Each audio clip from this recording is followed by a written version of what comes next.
Hello, everybody. My name is Dr. Jo White. I'm a clinical psychologist and advanced certified schema therapist, and it's really lovely to be with you today. I'm coming to talk about using imagery to help you to identify mode patterns. So this is where we help to identify the life traps or the life patterns that arise from schemas being triggered. So I would use this exercise when I can understand the general picture for my client. And it's the time when you might be focusing in on the patterns that your client wants to change. And so you can use this exercise to help you to create a mode map for the pattern that you're focusing on changing.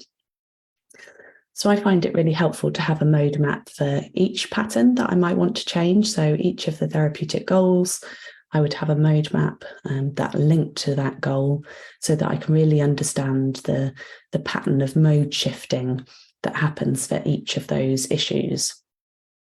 So that we know which the type of work that we might need to do to be breaking that pattern.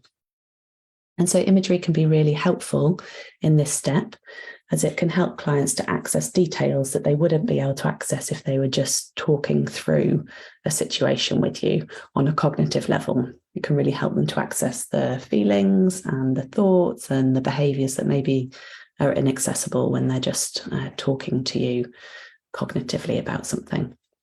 You can find this exercise in Jung's book as well on page 155. And if you're interested in using imagery to think about modes and mode patterns, then there's also a really lovely chapter in creative methods in schema therapy on page 139. And that talks about using modes or understanding modes that are coming up in present focus situations. So in this situation, it's more of an assessment task where we've got to the point where we understand the background for the client and we're just trying to look at specific patterns that we're wanting to break.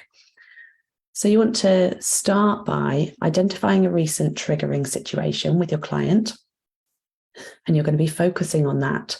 And that triggering situation wants to be related to the life pattern that you're wanting to change. And then you help your client to imagine that they're in that situation right now. So as we always do with imagery, we're helping people to really immerse themselves in the experience and imagine as though it's happening right now.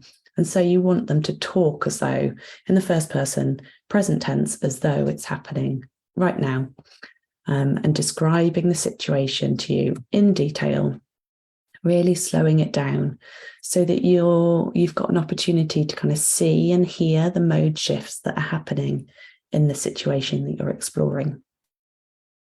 And as you go, you want to elicit the triggering moment and the meaning of that moment, because that will really help you to work out what the schemas are that are being activated, as well as the thoughts, the feelings, the physical sensations, and the behaviours.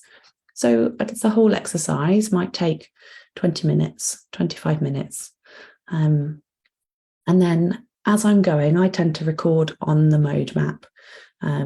So the client's not able to see my recording. They've got their eyes closed and they're in the imagery exercise. But you can share the mode map with your client afterwards. And then this provides a pattern for you both to be able to spot in day-to-day life. So when the client's coming and bringing their schema triggers for the week, then you can use the mode map to think about what's going on for them, and they can use the mode map at home in between sessions to spot modes that are being activated. During the exercise, I don't tend to talk about modes with the client, because I think if we get them into a position of more sort of analysing or spotting the mode, then I think that can distract them, get them into sort of a very cognitive way of thinking. So I'm just going to run through an example. I mean, mine's going to be quite brief. I would slow this right down, asking lots of questions, but I'll give you a bit of a flavour of what I might be doing. So this is an example of a client who has fears of being rejected, who is triggered by an interaction with a friend. So you've run through the steps of getting your client to close their eyes, get themselves right into the situation, imagining as though it's happening right now. And so maybe the client says something like this, I'm at work, I'm at my desk getting on with the report. I see my phone light up, I've got a message. I'm due to meet with a friend for dinner. So I expect it to be a message from her trying to arrange the final details. I open up the message and she's saying that she can't make it. Her best friend is upset and she's had an argument with her partner. And this friend that my client's due to be meeting wants to be there to support her best friend. And so as a therapist, I'm asking, how do you feel? So the client's saying, at first I feel really gutted and sad. And maybe then you see like a shift in their body language to being kind of slumped and a bit withdrawn. And then I'm asking, what does it mean to you that she's cancelled? So I feel like I'm not important. And that's giving you a really strong clue towards the schemas. So maybe there's some emotional deprivation here. Maybe it's also triggering an abandonment schema. So let's stick with this sad mode and explore it more. So we're going to slow it right down. So tell me more about how you're feeling. I was really looking forward to going out and seeing someone, as I don't have many friends since moving here. And I was hoping this might be a new friendship.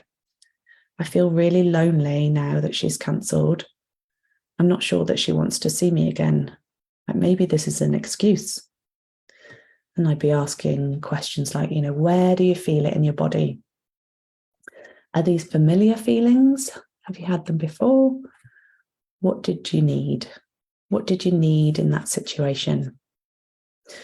And then when I've explored that lonely child mode sufficiently, and I hope you can hear that's the vulnerable child mode that's been triggered for this client, when I feel like I've got a really good sense of that mode, then I'd be asking, okay, so what happened next?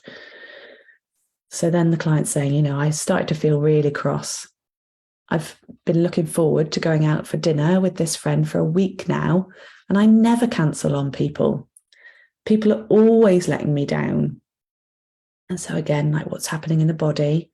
So I feel really agitated. I feel like throwing my phone across the room. So you can hear a real mode shift here, quite a significant shift into what I would say was an angry child mode. So this sense of kind of injustice, real kind of childlike emotions about the situation, and maybe a bit of a flavour of a tantrum about how she's been treated. Okay, and then I want to be, once I've explored that mode sufficiently, what thoughts are you having about these sad and angry feelings? So that might be a question that you ask to try and elicit whether the critic mode is active here. Well, there's a part of me thinking, who am I to think that I should be prioritised over her best friend? Of course she's gone to her best friend. I'm not important enough to be that best friend. I don't deserve those kinds of friendships if I've never had somebody to call my best friend. It's a bit pathetic and to be so sad and cross about this. So again, exploring those thoughts and feelings. So maybe there's like a particular feeling that she has in her body when she goes into that quite critical and dismissive place towards herself. Okay, so what did you do? Well, I wrote back to her saying it was fine, that I understand. I didn't expect to hear from her again. And I'm saying, okay, that sounds quite different to how you were feeling. Yeah, I just thought I was being unreasonable to make a fuss about it. So again, there's another shift. And there we're sort of really seeing the behaviour that person is falling into. And maybe there's a bit of a compliance surrender mode that's going on, an expectation that she's not going to be important, that she's not going to be prioritised by people, and she just needs to go along with that. Okay, so I'm just going to share a mode map. Here we go. So as you can see, we've got a vulnerable child mode, feeling sad and lonely, the sense of I'm not important. We've got the schemas here. So maybe there's emotional deprivation, maybe some abandonment. There was a bit of a flavour of social isolation, could be defectiveness. These things you'll have at this stage, you'll have a greater sense of the potential schemas for your client. And so it might be that this is like, okay, yeah, in this pattern, these are the schemas that are getting activated. And then we heard the angry child mode. So this is real agitation. I never cancel on anyone. It's not fair. And this like wanting to throw a phone. So a real kind of physical sensation that was going on. And then the critic mode, who are you to think that you should be prioritized? You're not important. You're feeling so pathetic. And then this flip into the surrender mode. So compliant surrender mode. Don't make her fuss. Her friend is more important right now. Don't expect to hear from her again. And so you would be sharing this with your client after you've gone through the exercise to be going, what do you think? How do these fit here? Does this pattern make sense to you?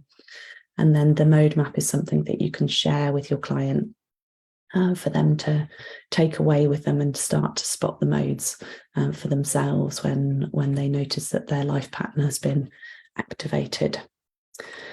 Okay, I hope that was a helpful quick talk through using imagery for creating your mode map and understanding life patterns. If you've got any questions, then please put those in the comments and I'll happily answer those for you.